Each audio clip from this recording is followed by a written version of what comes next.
October of 2016, James Taranto wrote in the Wall Street Journal that I was one of the 2 or 3 most intense never-Trumpers we've encountered all year. He was right. From the moment Donald Trump descended the golden escalator, I hoped his shoelaces would get caught in it. My criticism of Trump was relentless and brutal. I exposed his connections to mafia figures. I latched onto any vague allegation of racism I could find. I didn't just want him to lose, I wanted him to lose in a landslide. Thursday night, as I watched my president accept the nomination of the Republican Party for the second time, I fully realized how wrong I had been.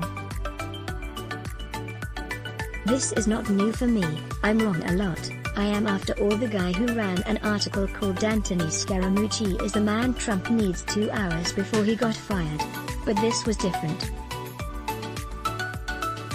This time realizing I was wrong and interrogating why told me a lot about myself, my country, and what I want for both. My virulent opposition to Donald Trump was rooted in fear.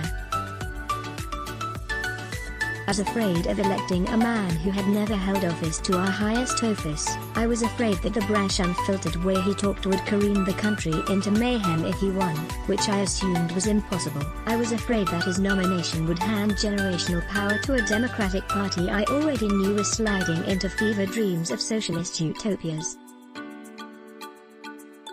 But I think what I was most afraid of was change. To give myself a little credit amidst this mea culpa, I did identify what Trump was politically early on. I wrote an article for City Journal asserting that Trump represented the Reform Party's takeover of the GOP. The first election I could vote in was in 1992. I remembered Ross Perot, the protectionist, leery of immigration, warning about the great sucking sound of jobs going to Mexico. Perot won nearly 20% of the vote, a shocking result for a third-party candidate, but still just a fifth of the nation. I did not believe Trump could translate that 20% into a functioning party. What I didn't realize was the Reform Party ethos, born of Perot but also of culture warriors like Pat Buchanan, had come to represent so many more people than it did in 1992. I saw the Republican Party as the party of defense, like William F. Buckley standing athwart history. My vision of the GOP was one resisting tides, not creating them.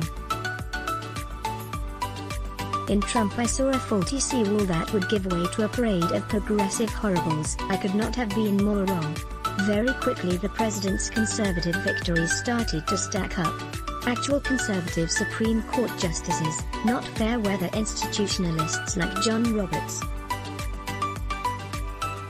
U.S. Embassy in Jerusalem, and real tax cuts came into being. He actually pulled out of the disastrous Iran deal and Paris Accord. He threatened and imposed tariffs on China, abandoning the failed neoliberal policy of appeasement, the childlike fantasy that free trade alone would transform that communist country into a liberal democracy.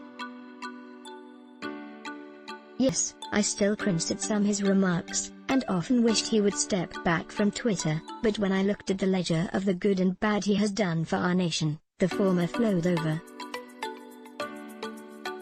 The latter was a bare empty cupboard of vague violations of norms. I came to tolerate Trump, to view him as the better of 2 imperfect choices. That changed Thursday night. Thursday night the president stood in stark contrast to his opponent Joe Biden, who ran a convention based on fear of the virus, who embraces a new normal in which petty dictators like Governor Andrew Cuomo and Mayor Bill de Blasio control my life, a desperate old man who said he would lock me down again. No, President Trump did what he does best, he spoke to a crowd. There was joy and optimism and patriotism. Instead of fear there was pride. For me, he was no longer the lesser of 2 evils but a man I dearly hope will remain our president. It is fashionable these days for former Republicans to gang up and sling dirt at Trump. This is supposed to be meaningful because supposedly they are conservatives. Well, 2 can play at that game. If their abandonment of Trump is meaningful then so is my embrace. And the difference?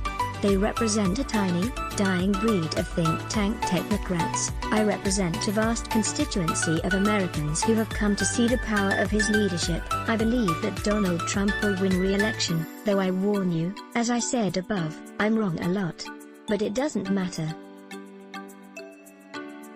Even if he should lose, he has changed the GOP, he has changed conservatism, and he has changed me. We will not play defense anymore. Those of us who love America will fight for its values and ideals. I thank Donald Trump for helping me find the courage to be a part of that fight. Here's to 4 more years. Let's block ads. Why? Show your love for him. Click the link in description. Thanks for watching.